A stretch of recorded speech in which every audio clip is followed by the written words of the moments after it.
முடிஞ்சா பட்டம் கொண்டு சும்மா பேசிட்டே இருக்கக்கூடாது.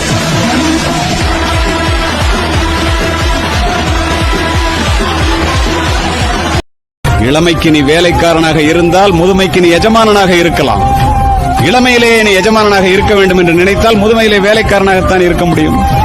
உடல் உழைப்பை மட்டுமே நம்பி மாடாய் உழைத்து ஓடாய் தேய்ந்து போன கோடிக்கணக்கான இளைஞர்களிலே நீங்கள் நிச்சயமாக சேர்ந்துவிட மாட்டீர்கள் என்று நான் நம்புகிறேன்.